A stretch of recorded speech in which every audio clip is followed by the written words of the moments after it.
پانی سے دور ایک طرف لیے کھڑی تھیں، ان کو پانی کی طرف جانے سے روکے ہوئے تھیں۔ آیت 23 میں ہے، مدین کے پانی پر جب آپ پہنچے تو دیکھا کہ لوگوں کی ایک جماعت وہاں پانی پلا رہی ہے اور دو عورتیں الگ کھڑی اپنے جانوروں کو روکتی ہوئی دیکھیں۔ موسیٰ علیہ السلام کو یہ دیکھ کر حیرت ہوئی کہ سب لوگ تو اپنے جانوروں کو پانی پلا رہے ہیں اور یہ دونوں پیچھے کھڑی ہیں، یہ کیا معاملہ ہے؟ پوچھا کہ تمہارا کیا حال ہے؟ یعنی تم اپنی بکریوں کو پانی کیوں نہیں پلا رہی؟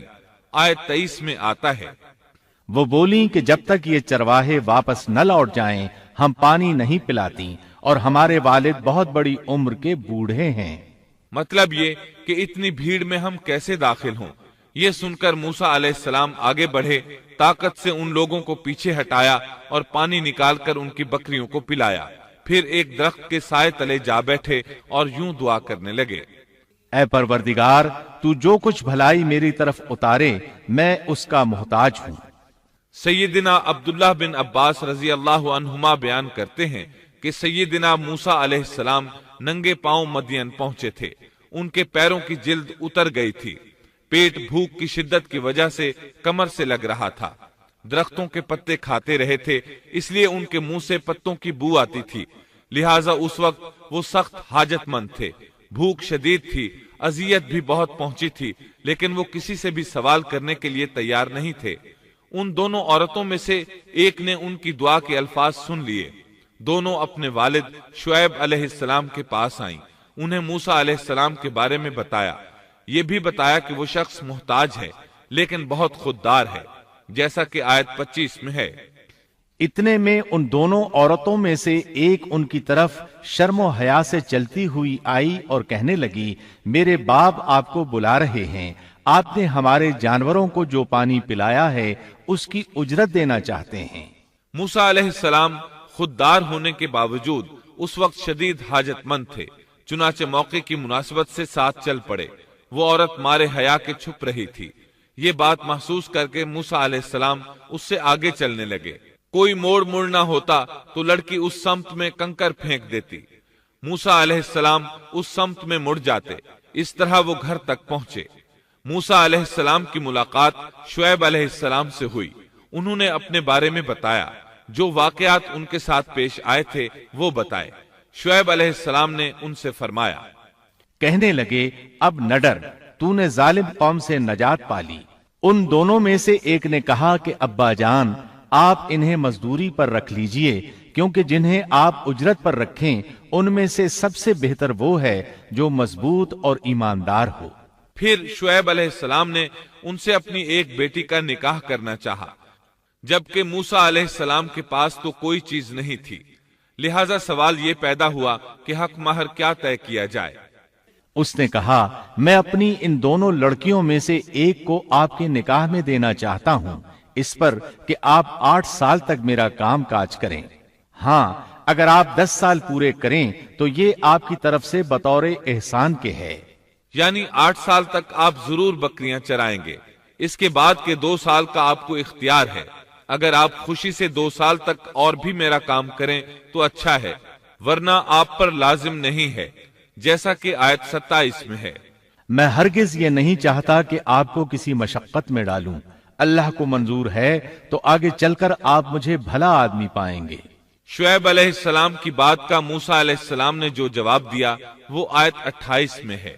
موسیٰ نے کہا، خیر تو یہ بات میرے اور آپ کے درمیان پختہ ہو گئی، میں ان دونوں مدتوں میں سے جسے پورا کروں مجھ پر کوئی زیادتی نہ ہو، ہم یہ جو کچھ کہہ رہے ہیں اس پر اللہ کارساز ہے۔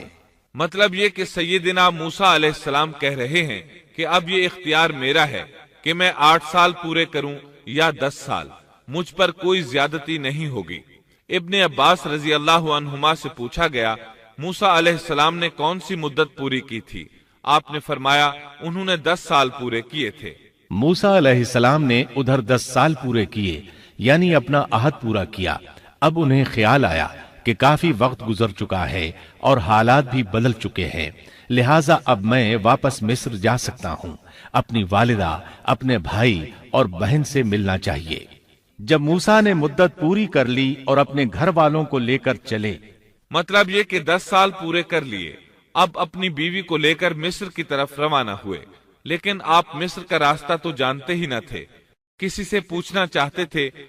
رات سرد تھی، سردی پورے زوروں پر تھی، ان کے پاس آگ جلانے کے لیے کچھ نہ تھا، انہیں آگ کی تلاش تھی۔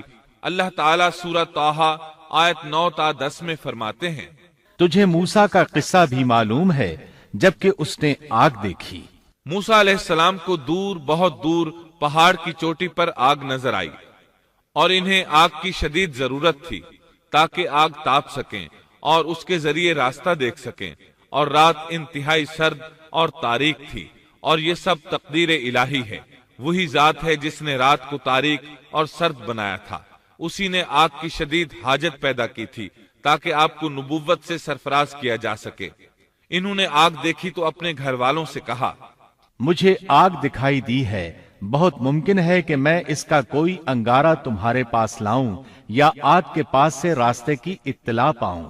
جب موسیٰ علیہ السلام آگ کے قریب پہنچ گئے تو وہاں ایک عجیب ہی نظارہ تھا۔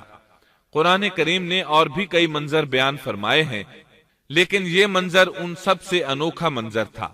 یہ آگ نہیں تھی، بلکہ ایک بہت بڑے کانٹے دار درخت کے اندر سے نور نکل رہا تھا، یا یوں کہہ لیں کہ درخت سے آگ کے شعلے نکل رہے تھے۔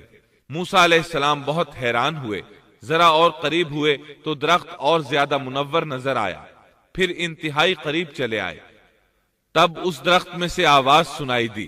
یہ آواز اللہ سبحانہ و تعالی اور ایک انسان کے درمیان براہ راست خطاب تھا۔ اس جیسے خطاب کی مثال اور کہیں نہیں ملتی۔ سورہ طٰہٰ آیت 11 اور 12 میں ہے، جب وہ وہاں پہنچے تو آواز دی گئی، اے موسیٰ، یقیناً میں ہی تیرا پروردگار ہوں، تو اپنے جوتے اتار دے، اس لیے کہ تو پاک میدان طوا میں ہے۔ سورہ طٰہٰ آیات 13 تا 16 میں اللہ تعالیٰ فرماتے ہیں، اور میں نے تجھے منتخب کر لیا ہے، اب جو وحی کی جائے اسے کان لگا کر سن، بے شک میں ہی اللہ ہوں، میرے سوا کوئی عبادت کے لائق نہیں، بس تو میری ہی عبادت کر اور میری یاد کے لیے نماز قائم رکھ۔ قیامت یقیناً آنے والی ہے جس کو میں پوشیدہ رکھنا چاہتا ہوں تاکہ ہر شخص کو وہ بدلہ دیا جائے جو اس نے کوشش کی ہو۔ پس اب اس کے یقین سے تجھے کوئی ایسا شخص روک نہ دے جو اس پر ایمان نہ رکھتا ہو اور اپنی خواہش کے پیچھے پڑا ہو، ورنہ تو ہلاک ہو جائے گا۔ قرآن کریم میں یہ مضمون دیگر مقامات پر بھی بیان ہوا ہے۔ سورۃ القصص آیت 30 میں ہے، پس جب وہاں پہنچے تو اس بابرکت زمین کے میدان کے دائیں کنارے کے درخت میں سے آواز دیے گئے کہ اے موسیٰ، یقیناً میں ہی اللہ ہوں، سارے جہانوں کا پروردگار۔ اللہ تعالیٰ نے براہ راست ان سے کلام فرمایا، ان سے خطاب کیا اور اپنی عظمت کو ان کے سامنے ظاہر کیا۔ پھر پوچھا، اے موسیٰ، تیرے اس دائیں ہاتھ میں کیا ہے؟ اللہ تعالیٰ تو جانتے تھے، لیکن اپنی قدرت دکھانے کے لیے پوچھا۔ موسیٰ علیہ السلام نے جواب دیا کہ یہ میری لاٹھی ہے، اس پر میں ٹیک لگاتا ہوں اور اس سے میں اپنی بکریوں کے لیے پتے جھاڑ لیا کرتا ہوں، اور بھی اس میں مجھے بہت سے فائدے ہیں۔ اللہ تعالیٰ نے فرمایا، اسے ہاتھ سے نیچے ڈال دے۔ جو ہی موسیٰ علیہ السلام نے لاٹھی نیچے گرائی، وہ سانپ بن کر دوڑنے لگا۔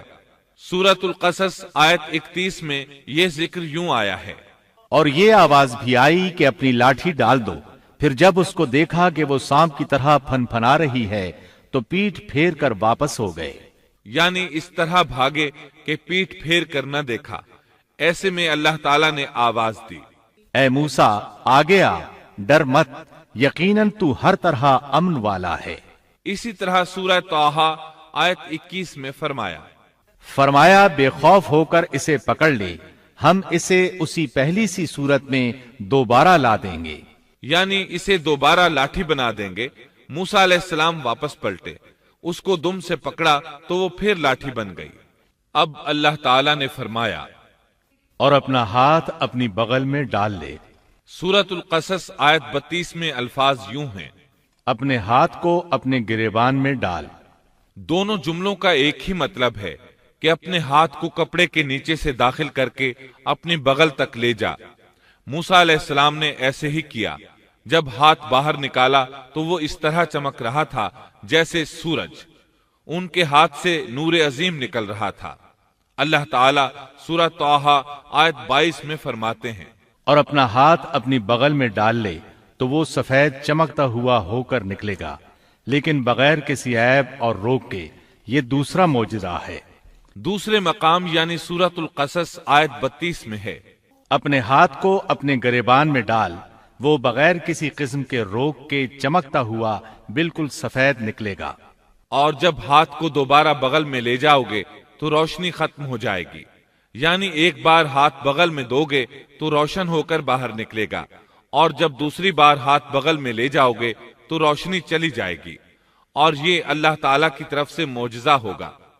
سورۃ القصص آیت 32 میں ہے، اور خوف سے بچنے کے لیے اپنے بازو اپنی طرف ملا لے، یعنی جب تو خوف و خطرہ محسوس کرے، تجھے کوئی دھمکی دے اور تجھے کوئی خوف محسوس ہو تو اپنا ہاتھ اپنی طرف ملا لینا، خوف جاتا رہے گا۔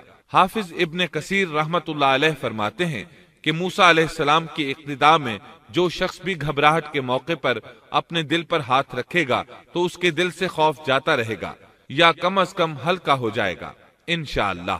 اللہ تعالیٰ سورۃ القصص آیت 32 میں فرماتے ہیں، بس یہ دونوں معجزے تیرے لیے تیرے رب کی طرف سے ہیں، فرعون اور اس کی قوم کی طرف، یقیناً وہ سب کے سب بے حکم اور نافرمان لوگ ہیں۔ یہ اس لیے کہ ہم تجھے اپنی بڑی بڑی نشانیاں دکھانا چاہتے ہیں۔ اس کے بعد سورہ طٰہٰ آیت 24 میں یہ حکم ملتا ہے، اب تو فرعون کی طرف جا، اس نے بڑی سرکشی مچا رکھی ہے۔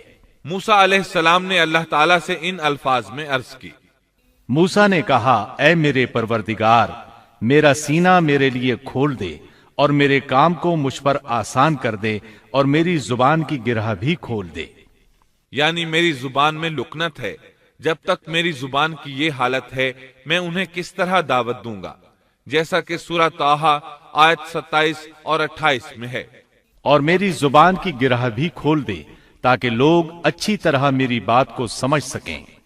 حافظ ابن کثیر رحمت اللہ علیہ فرماتے ہیں کہ آپ کے بچپن کے زمانے میں آپ کے سامنے کھجور اور انگارے رکھے گئے تھے، آپ نے انگارہ لے کر منہ میں رکھ لیا تھا، جس سے زبان میں لکنت ہو گئی۔ پھر اللہ تعالیٰ سے دعا کی کہ میری زبان کی گرہ کھل جائے۔ موسیٰ علیہ السلام کے اس ادب کو دیکھیے کہ صرف حاجت کے بقدر سوال کیا، یہ نہیں کہا کہ میری زبان بالکل صاف ہو جائے، بلکہ اتنا کہا کہ میری زبان کی گرہ کھل جائے تو لوگ میری بات سمجھ لیں۔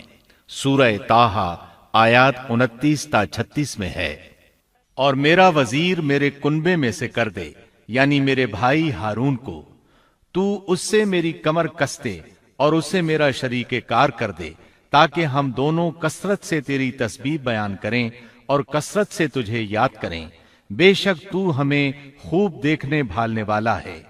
اللہ تعالیٰ نے فرمایا، موسیٰ تیرے تمام سوالات پورے کر دیے گئے۔ ابن ابی حاتم میں ہے، عائشہ رضی اللہ عنہا کے بھانجے عروہ رحمت اللہ علیہ بیان کرتے ہیں کہ عائشہ رضی اللہ عنہا عمرے کے لیے جاتے ہوئے کسی اعرابی کے ہاں مقیم تھیں کہ انہوں نے ایک شخص کو سنا جو پوچھ رہا تھا کہ دنیا میں کس بھائی نے اپنے بھائی کو سب سے زیادہ نفع پہنچایا۔ اس سوال پر تمام لوگ خاموش ہو گئے اور کہہ دیا کہ ہمیں اس کا علم نہیں۔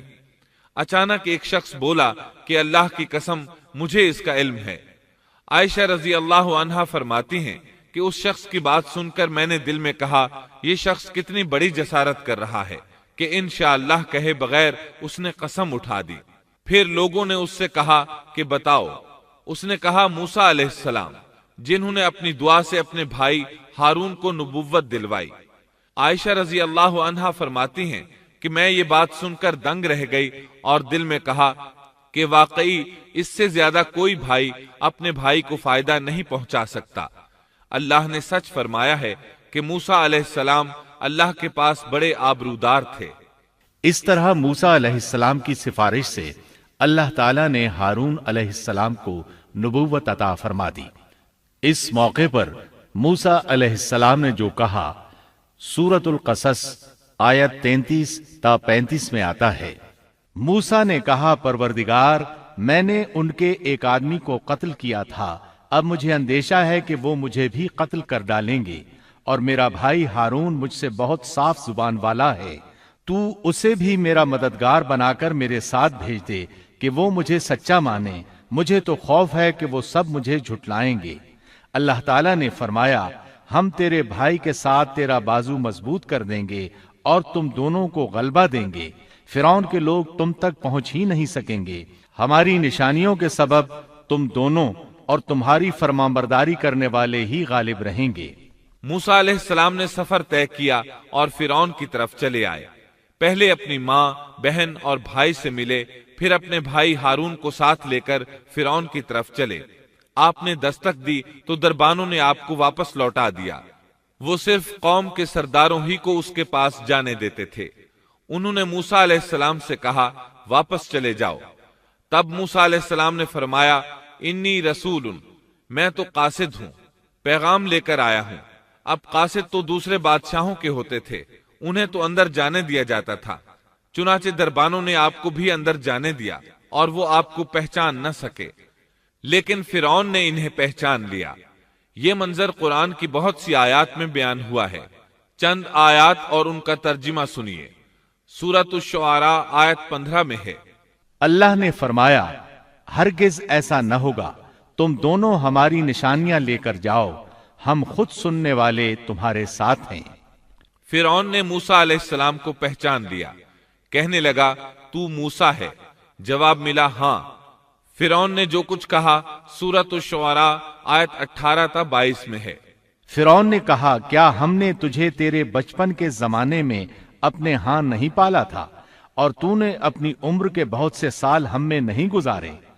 پھر تو اپنا وہ کام کر گیا جو کر گیا، اور تو ناشکروں میں سے ہے۔ موسیٰ نے جواب دیا، میں نے یہ کام اس وقت کیا تھا جب میں راستہ بھولے ہوئے لوگوں میں سے تھا، پھر تم سے خوف کھا کر میں بھاگ گیا، پھر مجھے میرے رب نے حکم اور علم دیا اور مجھے اپنے پیغمبروں میں سے کر دیا۔ مجھ پر کیا تیرا یہی احسان ہے جسے تو جتا رہا ہے کہ تو نے بنی اسرائیل کو غلام بنا رکھا ہے؟ موسیٰ علیہ السلام نے یہ باتیں فرعون سے پورے رعب اور دبدبے سے کہیں۔ تب فرعون بولا، وما رب العالمین، وہ رب کون ہے جس کی طرف تو ہمیں بلانا چاہتا ہے؟ موسیٰ علیہ السلام نے فرمایا، وہ آسمانوں اور زمین اور ان کے درمیان کی تمام چیزوں کا رب ہے، اگر تم یقین رکھنے والے ہو۔ یہ باتیں موسیٰ علیہ السلام نے فرعون کے دربار میں سر عام تمام لوگوں کو مخاطب کر کے کہی تھیں۔ آپ کی بات کا فرعون نے جو جواب دیا وہ سورۃ الشعراء آیت 25 تا 28 میں ہے۔ فرعون نے کہا، کیا ہم نے تجھے تیرے بچپن کے زمانے میں اپنے ہاں نہیں پالا تھا، اور تو نے اپنی عمر کے بہت سے سال ہم میں نہیں گزارے؟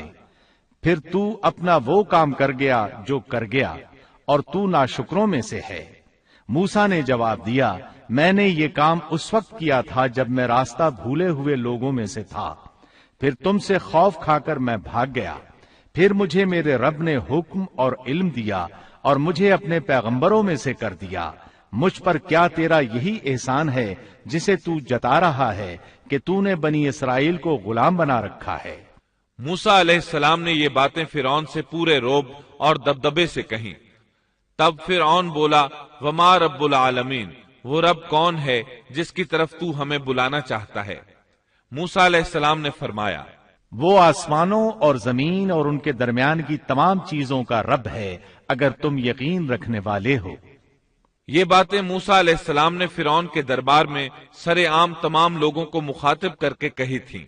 آپ کی بات کا فرعون نے جو جواب دیا وہ سورۃ الشعراء آیت 25 تا 28 میں ہے۔ فرعون نے اپنے ارد گرد والوں سے کہا، کیا تم سن نہیں رہے؟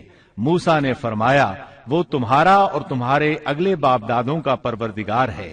فرعون نے کہا، لوگو، تمہارا یہ رسول جو تمہاری طرف بھیجا گیا ہے یہ تو یقیناً دیوانہ ہے۔ موسیٰ نے فرمایا، وہی مشرق اور مغرب کا اور ان کے درمیان کی تمام چیزوں کا رب ہے، اگر تم عقل رکھتے ہو۔ موسیٰ علیہ السلام نے اب ایسی چیزوں کا ذکر شروع کیا جو فرعون کے بس میں نہیں تھیں، اس لیے کہ فرعون کہتا تھا میں رب ہوں، جبکہ موسیٰ علیہ السلام فرما رہے تھے آسمانوں کا، زمینوں کا، مشرق اور مغرب کا رب اللہ ہے۔ اور یہ وہ چیزیں تھیں جن کو سب جانتے تھے کہ یہ فرعون کی دسترس میں نہیں ہیں۔ جب معاملہ یہاں تک پہنچ گیا، یعنی خطرناک حد تک پہنچ گیا، تو فرعون نے ان الفاظ میں دھمکی دی۔ فرعون کہنے لگا، سن لے، اگر تو نے میرے سوا کسی اور کو معبود بنایا تو میں تجھے قیدیوں میں ڈال دوں گا۔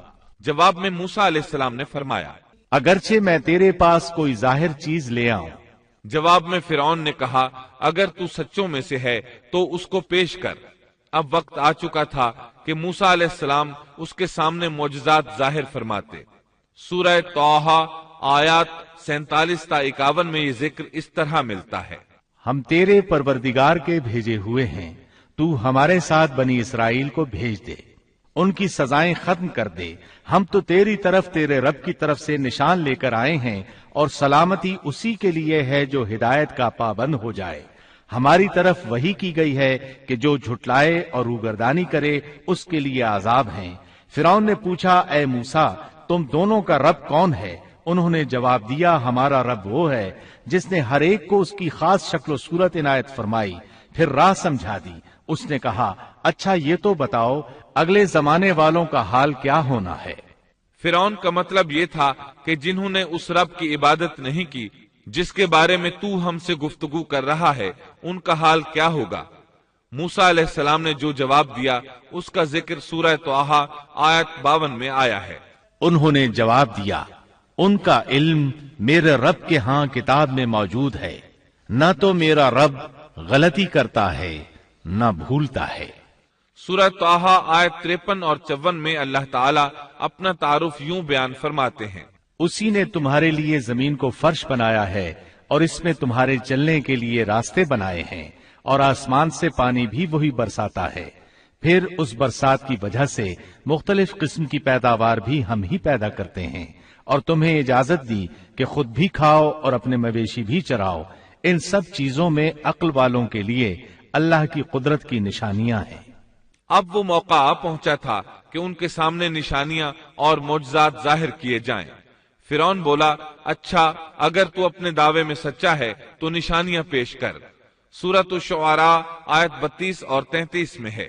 موسیٰ نے اسی وقت اپنی لاٹھی ڈال دی جو اچانک کھلم کھلا اژدہا بن گئی، اور اپنا ہاتھ بغل میں دے کر نکالا تو وہ اچانک دیکھنے والوں کے لیے چمکنے لگا۔ مطلب یہ کہ موسیٰ علیہ السلام نے 2 عظیم معجزات ظاہر کیے۔ ان کو دیکھتے ہی فرعون اور اس کے درباری سب حیرت زدہ رہ گئے۔ انہوں نے دانتوں تلے انگلیاں دبا لی، لیکن فرعون نے فوراً پینترا بدلا۔